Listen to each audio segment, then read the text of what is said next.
where we last left off, Tiara was getting very slowly led over to the master bed, and as a matter of fact, Tiara, as you and Watoto are led over there, you see one of the figures that was cleaning up something behind you reappear again and then straighten his tie, slick back his hair once again, and clean a little bit of blood off of his face.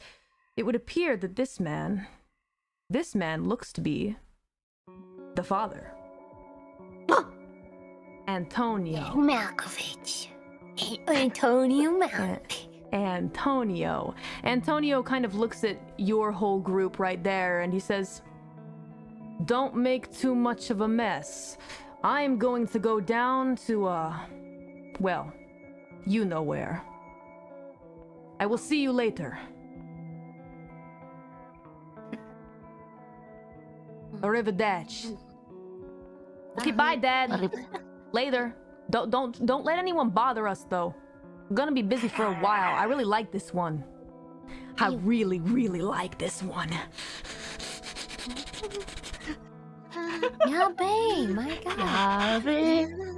Yeah, me too. They seem extremely excited to get to know you guys a little better. But for now, before you call Uhu, we're gonna go ahead and switch back on over to Scout and Yule, who have just entered behind a very peculiar painting. And you found yourself in a pretty interesting place, if I might say so myself. Do a perception check. Perception check? Yeah. See what's going on here? Scout, you see, this is another place for a party. A weird party, though. A party unlike the party that was going on where you guys just were. No. This is a much different party. A party you did not expect to see. Interestingly enough. Do I still have my punch in my hand? Yes. Did you never put it down, so you have it. Indeed. Technically, I still have my punch. What you see is what looks to be a strange, fancy-looking, underground club. VIP. Ah, okay. VIP lounge. There's something especially off about this place, though, in that it's it has much more of like a seedy, sketchy, clubby vibe than above, which was a lot more regal and tame. But this place is full of cages. Oh dear God. Full of Did you write cages this? and a lot of very rich-looking patrons sitting around at leather-covered couches. Everyone's holding a drink in hand, and everyone's dressed exceptionally fancy.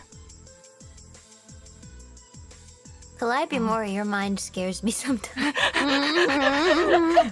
What you see inside the cages stuns you, Yule. You see humans. What? You see people from the party. You recognize them, the ones taking the champagne off your platter. Here they are, now looking terrified and out of place in these cages. Perhaps this was the auction that was mentioned on the invite.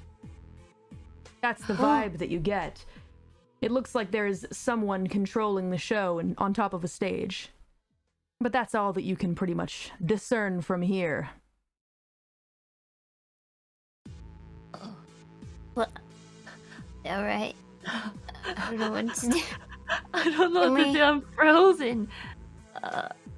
I guess we'll bring what we have to the bar in the back. Is there any punch nearby?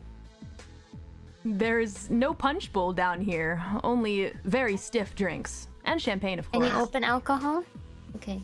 Any We should have saved laxative. They're all gone for the most part. You only got 2 from Vic, but you do still have the punch that you're holding. Now, as you guys kind of make your way back to the bar that is in this place, you notice that everyone's attention kind of turns to someone who is now entering the club. Someone who looks to be a rather sophisticated individual in a suit and tie, bespectacled, hair slicked back, and very much a vampire. You can tell that much.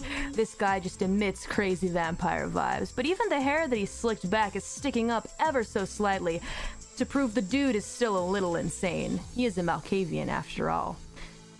The Daddy Malks. Yeah. Antonio. Antonio. Tony Roni Roni Oni. Yeah. Antonio Romas. Everyone kind Can of we get out? kind of stands up to applaud for him, and he walks over to one of the big couches that has a large table in front of it, and snaps as if to order some drinks. Some of the other wait staff looking incredibly terrified. They don't want to be here. They look at you guys.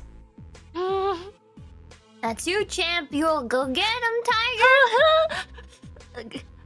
Here goes nothing. Slowly walk over and ask, "Yes, sir?" If I snapped, that should mean that you know what I want. Ah, Are yes, you new of here? course. Are you new Yes, here? I started. I'm very new, but All right, I will quick. bring. Just get the purple bottle of tequila and bring it back here. Fresh blood, come on. We'll do, sir. Bring it right over here to me.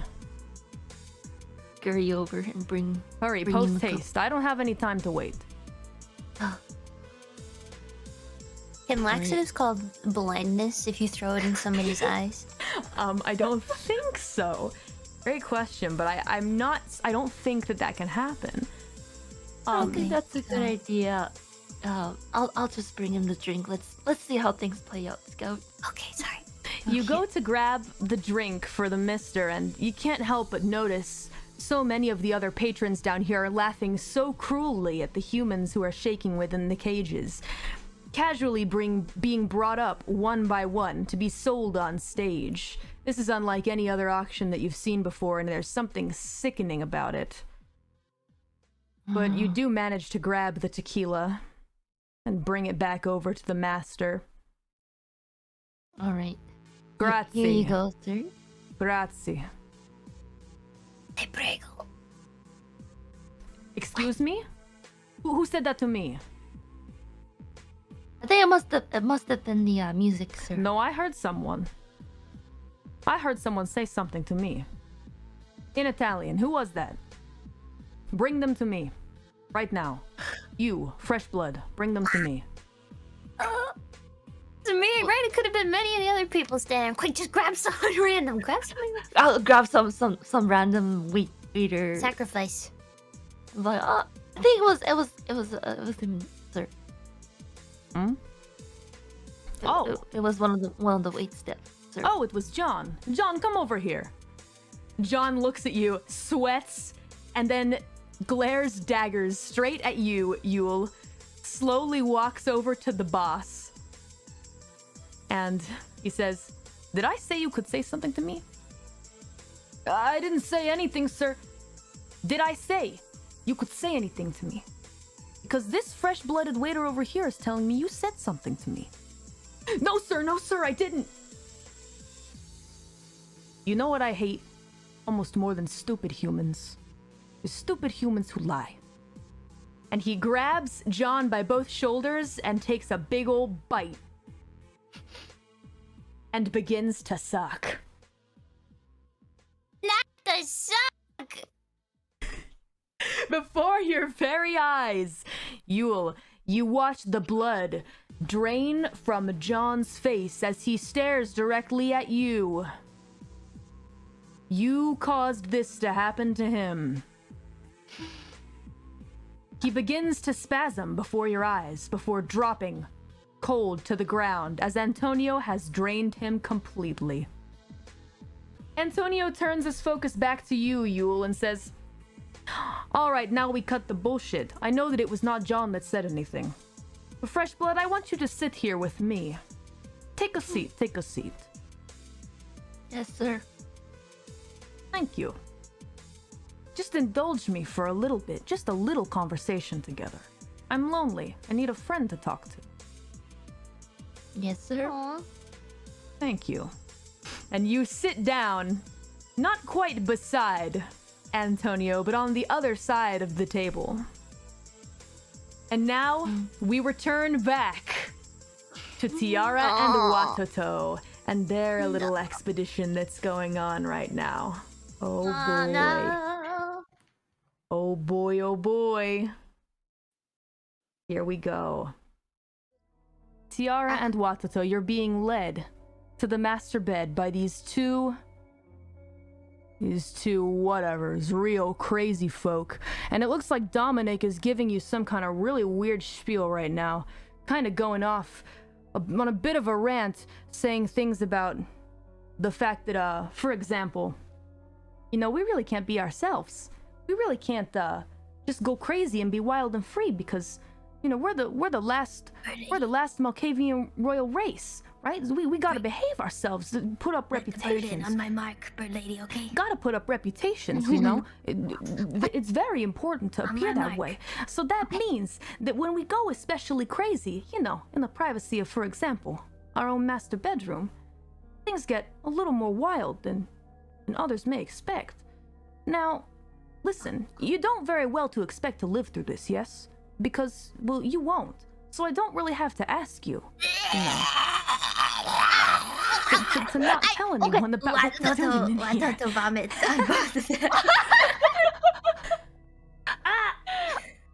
Bird lady, now, let in the bird. Yes. What in the place? While Watoto is vomiting, I use my animal can to bring in my bird. All right, roll your wits and animal ken. Oh, you better roll. Roll for your life. All right, Uhu hears you and slams into the window. Oh, No. Then appears to recollect himself and tries to fiddle with the latch that's holding the window closed. Okay. However, this has gotten the notice of Dominic, who is now very, very unhappy that it looks like you guys have been trying to sabotage them. Now he begins to understand the picture. Hey, wait a minute. Is this one of these, distractions? I've had enough of this. I've had enough of this playing games with the two of yous. Alright, that's it. That's it. You've made me really, really angry. Like, really, really, really, really, really angry. So you know what? Things are about to get a little crazy. Would it be time for lasagna? The dinner bell rings and everybody's lives are saved in the end? Roll your wits and composure. Okay. Watoto and Tiara. Sorry guys, I tried. You begin to feel some strange waves of sorts emanating from the sister, Daisy, first, and one from Dominic, as they both try to dominate you. Once again, you guys are in a bit of a sticky situation, only this time, it's not Watoto who's going a bit feral. This time, Tiara, you're the one that begins to feel as though you're losing your mind. There's this strange fog that is emanating over your brain, and it ebbs and flows like a strange wave of darkness, and it makes you feel insane. It makes you feel crazy. Like you're just looking for something to itch. You begin to rip and tear at your own dress. No. Watoto, you are fine for now. Do something. Can I grab my sound gun? Sure. You draw your sound gun. All right. I have to roll. Use it. Would you like to use it? You can use it in the next turn. Oh, okay. However, right now, as you are pretty much unable to resist, Tiara, both of your wrists are being tied to the bed. Oh my god. You feel your body shaking and going crazy as the rope is tied tightly around each one of your wrists. Watoto, you only watch in horror as they both make very quick work of tying her down to the bed. Now you have drawn your sound gun, and what do you choose to do with it? I set it to hard mode. You set it to hard mode. That's one turn. Now, after that, the twins finish tying down both ankles, and now they are brandishing knives. Wait, no, they have to do that next turn. Just kidding. They tie down her ankles, and now what do you choose to do as it looks like they are about to brandish knives? Am I absolutely not functioning, or...? Yeah, you're pretty much down for the count right now, but you can roll to try and regain consciousness by doing resolve and composure again right now. Okay. Come on, Tiara. Can I add a dot of willpower to that? Sure, I will allow it. No! In a sense, Tiara, it's almost better that they have tied you down, because right now, you would be clawing at your own skin. I guess so. If it weren't for the fact you were tied down, but you feel your mind beginning to slowly break. You feel as though you are seeing things you weren't meant to see, and doors to your past memories are being opened that weren't supposed to be opened. For example, an old dollhouse that you played with when you were 2 years old. It suddenly begins to feel like you're seeing their lives play out before you, and it lasts 15 years. Wow. Yeah, That's that pretty kind of interesting. time-rending shit. And you start to feel yourself losing the ability to control any method of thought. Cool.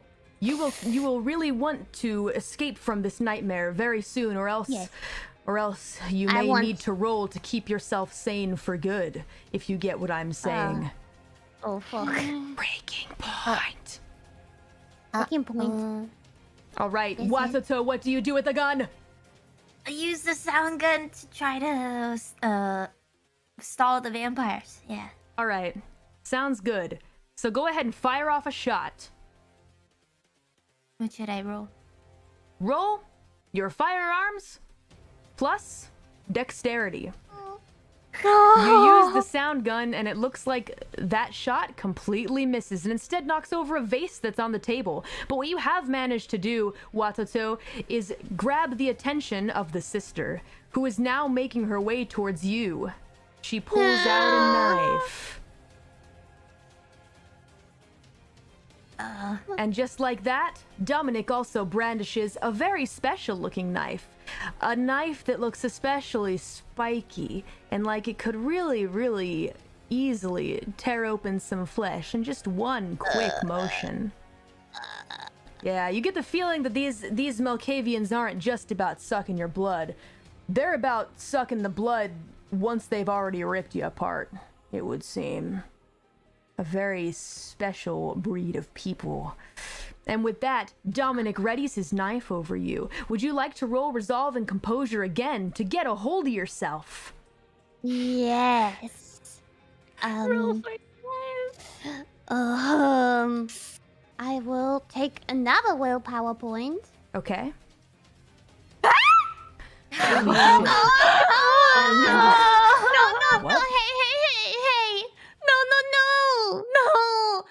No. You feel your mind break, Tiara. Can I request a scene change? Yes. We now change scenes. And when we come back, we will have you roll to see what happens to you after this.